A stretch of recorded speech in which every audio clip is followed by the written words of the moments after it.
The world has never been louder. Your phone buzzes with another notification. A new video calls your name. Your email refreshes itself like a needy pet. Every moment you try to concentrate feels like you're in the middle of a crowded marketplace.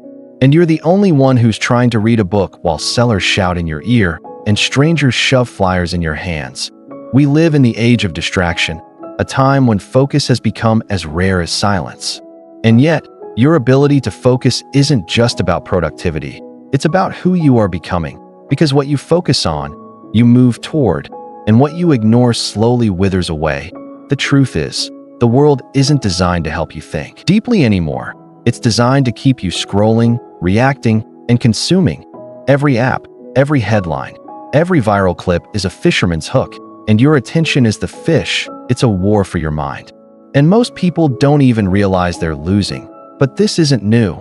The Stoics, over 2,000 years ago, faced their own version of distraction, not with glowing screens, but with gossip in the marketplace, political chaos in the streets, and the constant noise of public life. Marcus Aurelius, a Roman emperor, was constantly interrupted by urgent matters. Seneca had to write in a city buzzing with drama and corruption. Epictetus taught in a world full of people chasing comfort, wealth, and applause. Yet they mastered the art of protecting their attention because they knew your mind is your kingdom, and the walls of that kingdom must be guarded.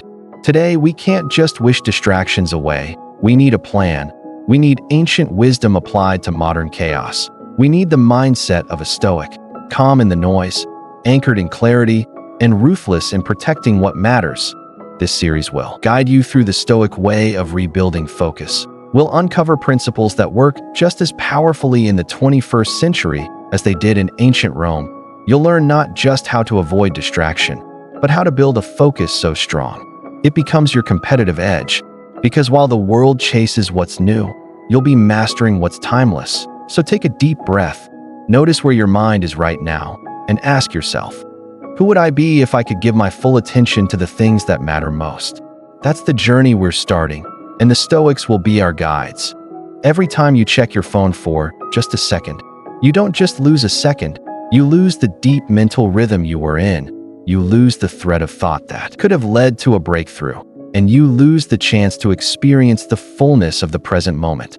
In the modern world, distraction is not just noise, it's a subtle thief. It doesn't kick down the door, it slips in quietly, with a ping, a buzz, or a red notification. And before you know it, your day is scattered into fragments you can't piece back together. The Stoics didn't have smartphones, but they knew the danger of a wandering mind. Marcus Aurelius warned himself, "You have power over your mind, not outside events. Realize this, and you will find strength." In today's terms, that means your phone isn't in charge. You are, but only if you take back that control intentionally. And that's exactly what we're going to explore in this video. Not theory for the sake of theory, but practical, battle-tested Stoic lessons you can use to rebuild focus and quiet your mind. If you're ready to stop feeling pulled in 100 directions, and you want more content on Stoicism, discipline, and mental clarity, then subscribe right now, because the ideas we're about to cover might just become the mental armor you need for the rest of your life. Distraction works because it feels harmless. You tell yourself, "I'll just check this one message," and somehow, an hour disappears. It's not your fault entirely. Billions are spent designing apps to keep your eyes locked on a glowing screen. You're not fighting a fair fight. You're fighting teams of psychologists, engineers, and algorithms programmed to hijack your brain's reward system. The Stoics understood something timeless. If you want to live well, you must first guard the gates of your mind. Because once your attention is stolen, your thoughts, your time, and even your identity follow. The Stoics believed the first step to mastering your mind was understanding the boundary between what you control and what you don't. Epictetus called it the dichotomy of control. You can't stop the world from trying to pull you in 100 directions, but you can decide where you place your attention. This is more than philosophy. It's a survival skill in the age of distraction. Because the modern world is like an endless marketplace, every stall shouting for you to come closer. Except now, the marketplace lives in your pocket. And the sellers are not human faces. They are algorithms, flawless in predicting exactly what will make you stop, click, and stay. The Stoics would tell you, You do not own the noise of the world, but you own the gate through which it enters. That gate is your attention, and attention is not just a mental resource. It is your life. Where your attention goes, your time follows. Where your time goes, your life is built. The tragedy of our distracted era is not just that we lose minutes scrolling. It's that we lose the ability to choose what truly matters to us. You start your day with a plan, but before you know it, you're reacting to messages, jumping between tabs, checking notifications that have nothing to do with your deepest goals. Marcus Aurelius, the philosopher emperor, faced distractions too. His distractions weren't buzzing phones or trending videos. They were court politics, military crises, and the constant demands of ruling an empire. And yet, in his private writings, the Meditations, he repeatedly reminded himself to return to the work in front of him, to focus on what he could control, to ignore the noise, however loud. What's striking is that the Stoics didn't just avoid distraction. They actively built the skill of returning to focus, because even they knew the mind would wander. The difference was that they refused to let a wandering mind become a wandering life. In your own life, that means setting rules for the gate of your attention. It could mean starting your day without touching your phone. It could mean defining the 3 most important things you'll do today and committing to them before anything else. It could mean removing triggers, deleting apps, turning off notifications, blocking websites, not because you're weak, but because you're wise enough to see that environment shapes behavior. The Stoics would remind you that control is not about clenching your fists and forcing your willpower to last forever. It's about arranging your life so that focus becomes the natural path, not the uphill battle. It's about remembering that the mind is like a fortress, and you are its commander. If you leave the gates wide open, you can't be surprised when enemies, in the form of trivial alerts, shallow entertainment, and endless news cycles, march in and take over. Guard the gate, and you guard your life. The Stoics didn't see focus as a lucky burst of productivity that visits you when inspiration strikes. They saw it as a skill, a muscle of the mind, one that must be trained daily, especially in a world full of distractions. For them, the question wasn't, how can I work without getting distracted, but how can I live in such a way that distraction loses its power over me? Think about Marcus Aurelius, the most powerful man of his time. He wasn't scrolling Twitter or checking email, but he had constant political crises, war reports, petitions from citizens, personal loss, and the weight of an empire on his shoulders. Yet, in his private journal, the Meditations, you see a man constantly pulling himself back to what truly matters. Again and again, he reminds himself to stay present, to be unmoved by trivialities, to keep his attention on virtue and duty. If a Roman emperor could keep his focus with that level of responsibility, maybe our excuses are a little shaky. Seneca was surrounded by political danger, court intrigue, and constant demands on his time. And yet, he wrote with an intensity and clarity that feels almost surgical. His letters reveal a man who understood that your attention is your life, and giving it to meaningless things is a slow form of self-destruction. He warned against the restless energy of people who are always busy but never present. In other words, he was talking about the modern trap of looking productive while achieving very little. Epictetus, born a slave, took it even further. He said that control over your own mind is the foundation of freedom. If you can't direct your attention, you are a prisoner to whatever is loudest or most tempting in the moment. And for him, that wasn't just a productivity tip. It was a matter of dignity, of self-respect. The Stoic approach to anchoring the mind wasn't about finding the perfect app. It was about training your inner stance so that distractions lose their grip before they even begin. They practiced mental rehearsal, imagining challenges in advance so they wouldn't be caught off guard. They set clear intentions for their day, treating each action as an opportunity to live with purpose, and they limited the number of things they gave their attention to, not because they lacked ambition, but because they understood that a scattered mind is a powerless mind. When we read these examples, it's tempting to think, well, sure, they didn't have TikTok or push notifications, but human distraction isn't new. Only the form has changed. The Stoics were simply ruthless about deciding what deserved their focus. They knew that the mind, like a boat, will drift if it isn't anchored. Their anchor was clarity of purpose, self-awareness, and a daily practice of returning to what matters. If you feel like your attention is slipping through your fingers, the Stoics would tell you, don't just try to work harder, build the inner fortress first. Only then can you rebuild focus in a world that's constantly trying to steal it from you. We live in an era where doing it all is worn like a badge of honor. You've probably heard someone brag, I can answer emails, attend a Zoom call, and work on my project, all at the same time. It sounds impressive, it feels productive, but here's the harsh truth. Multitasking is a silent focus killer. The brain isn't wired to do multiple things at once, it's wired to switch rapidly between tasks, and each switch comes with a hidden tax. A few seconds, sometimes minutes, of mental recalibration. Multiply that over hundreds of switches a day, and you've just lost hours of deep work to micro-distractions. The Stoics would call this scattering your mind. Epictetus warned against being everywhere and nowhere at once. When you split your attention, you lose your presence. When you lose presence, you lose depth. And without depth, there's no mastery, no creativity, and no true productivity. Think about how you feel after a day of constant tab hopping. You've touched 20 things but finished none. You've been busy, but not effective. It's like trying to fill a bucket with holes. It doesn't matter how fast you pour, the water still escapes. Multitasking also makes you worse at the individual tasks you're trying to juggle. Your writing loses clarity, your conversations lose nuance, your thinking becomes shallow, because your brain never gets the uninterrupted stretch it needs to sink into deep concentration. The Stoics mastered the art of single-tasking long before smartphones and Slack notifications. Marcus Aurelius famously wrote about doing the work of a human being with full attention, one task at a time, not rushing, not getting dragged into the chaos around him, just immersing in the present moment, even if that moment was reading letters, leading armies, or reflecting in his private journal. Here's the shift you need to make. Stop thinking in terms of getting more done, and start thinking in terms of getting the right thing done. If something is worth doing, it's worth doing without competition for your attention. Close the extra tabs, mute the notifications, tell your brain, this is the only thing that matters right now.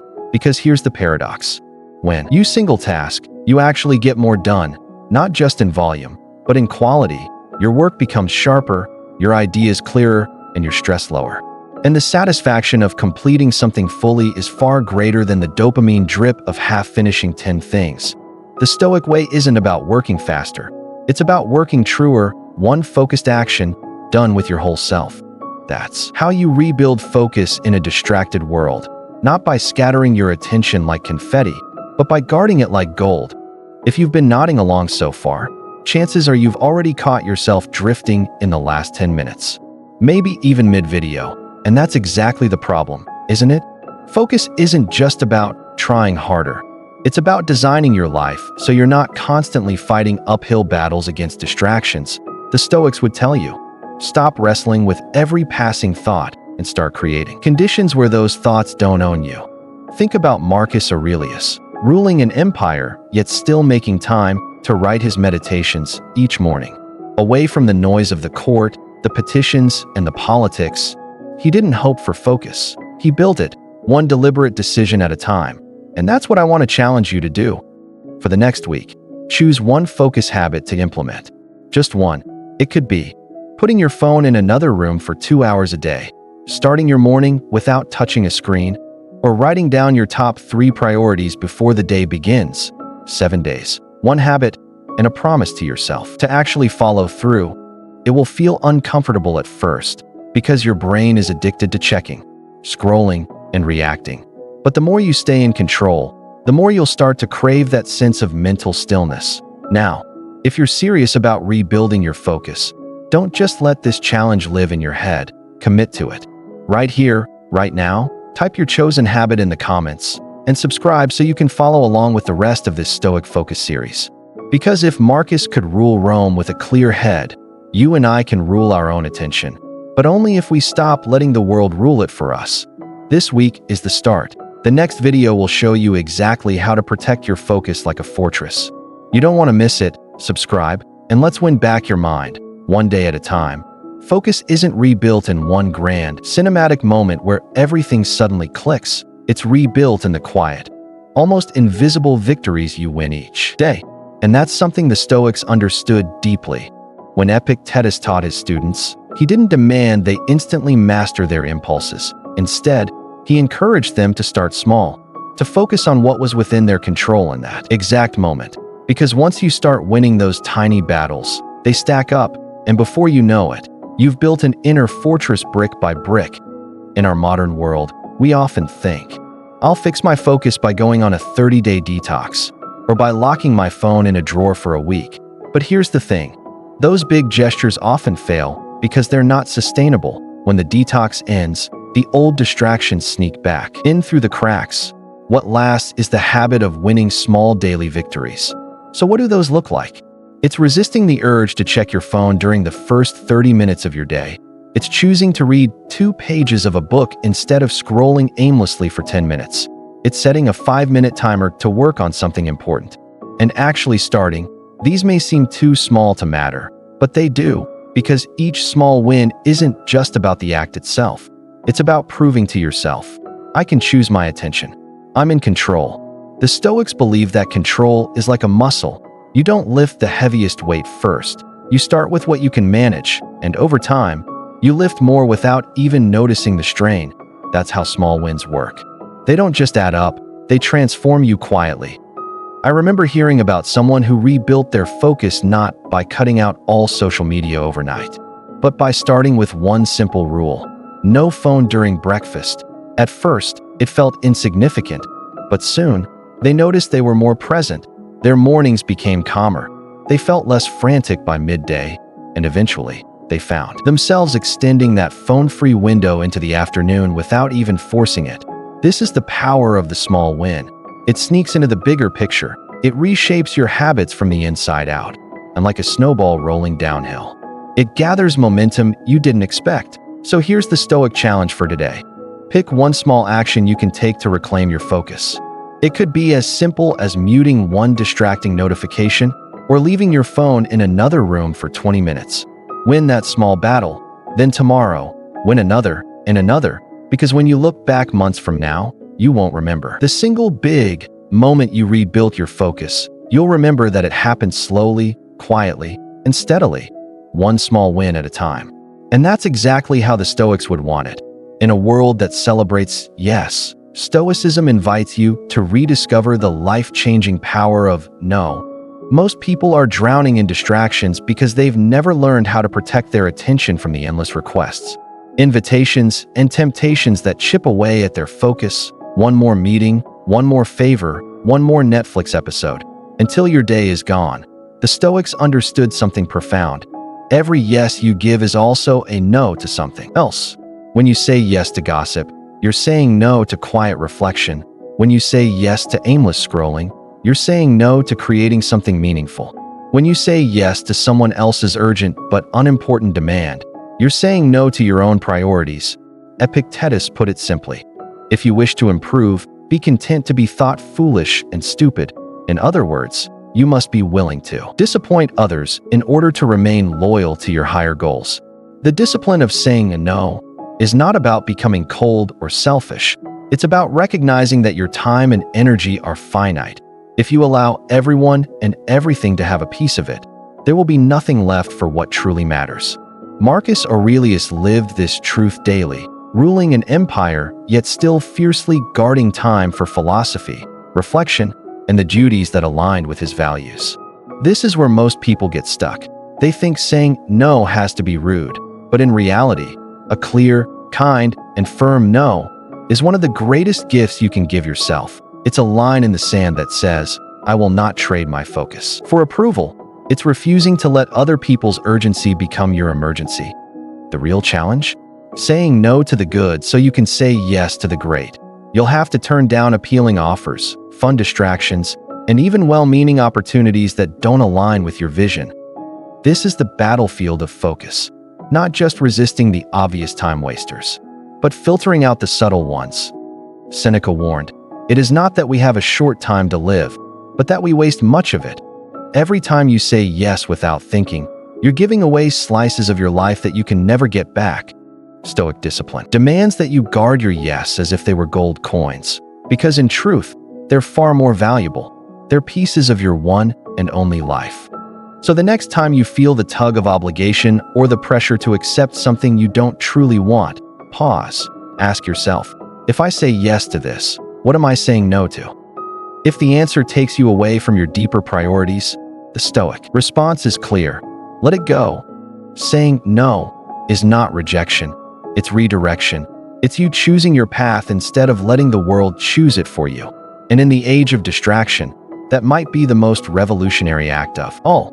In a distracted world, your time is under siege every second. Notifications, endless pings, urgent messages that aren't actually urgent. They all storm the gates of your attention. And if you don't defend that gate, the enemy doesn't just slip in. It builds a camp inside your mind. The Stoics understood this long before smartphones existed. Seneca said, "It is not that we have a short time to live, but that we waste much of it." He wasn't talking about Instagram, but he might as well have been. Your time isn't just hours and minutes. It's your life in disguise. So when you allow distractions to chip away at it, you're letting thieves walk away with pieces of your future. The Stoic way? Build walls, set boundaries, and don't apologize for them.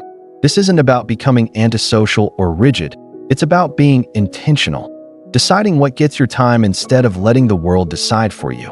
It's okay to ignore messages for hours. It's okay to block off chunks of your day for deep, uninterrupted work. It's okay to decline invitations that don't align with your priorities, because the truth is, every yes to a distraction is a no to your real goals. Imagine a fortress with no walls. Anyone can wander in, take what they want, and leave. That's your mind when you don't set boundaries. Now imagine a fortress with gates that open only when you choose. That's your mind when you guard your time. And the beautiful thing is, once you master this, you realize you don't need more hours in the day. You just need to stop giving them away for free. The Stoics would tell you, don't let your life be ruled by other people's chaos. And in today's world, chaos often comes in the form of constant access, texts, DMs, quick calls, and endless scrolling traps. You have to reclaim your right to not be available, because focus isn't just about doing more. It's about saying no to what doesn't matter. Your time is the currency you can never earn back. Spend it on what truly matters. Protect it fiercely, and never forget. Once you start treating your time as sacred, the world begins to respect it too. Focus is not a light switch you flip on when you feel like it. It's more like a muscle, weak when neglected, strong when trained. The Stoics knew this well. They didn't just talk about living deliberately. They practiced it daily. Marcus Aurelius didn't just wake up wise and calm. He wrote in his journal every morning to remind himself of what mattered. Epictetus didn't just preach self-control. He built habits that aligned with his values, even in the smallest things. In our world, distractions are infinite. The news cycle never ends. Your notifications never stop. If you want focus to become second nature, you have to engineer your days for it. That means setting boundaries so clear, even you can't talk yourself out of them. Like deciding that your phone sleeps in another room, or that you'll spend the first hour of your day in complete silence. Not because it feels nice, but because it shapes who you are becoming. Stoics called this ascesis, training the soul, just like an athlete trains their body. You show up every day. You make focus non-negotiable, not something you do only when the stars align, but something you protect the way a warrior protects their weapon. This isn't glamorous. Some days you'll feel bored, restless, tempted to just check one thing. But if you hold the line, if you keep showing up for your focus practice, one day you'll notice. You can read without checking your phone. You can work deeply for hours without feeling pulled in 100 directions. You can be present with the people you love without that itch to scroll.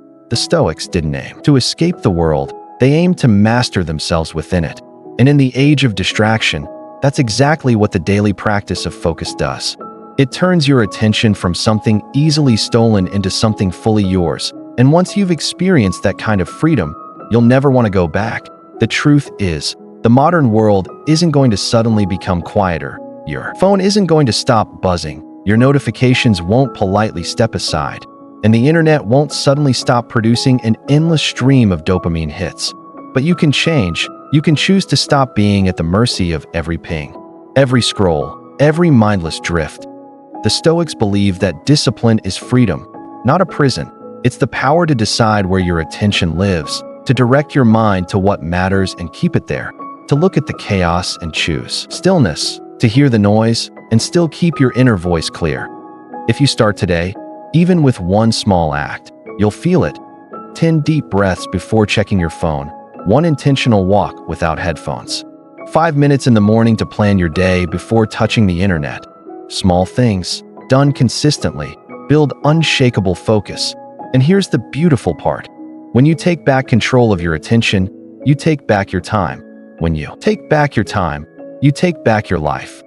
If this spoke to you, and you want more timeless lessons to sharpen your mind, strengthen your discipline, and live with clarity in a noisy world, then subscribe now. Because here, we don't just talk about Stoicism, we live it.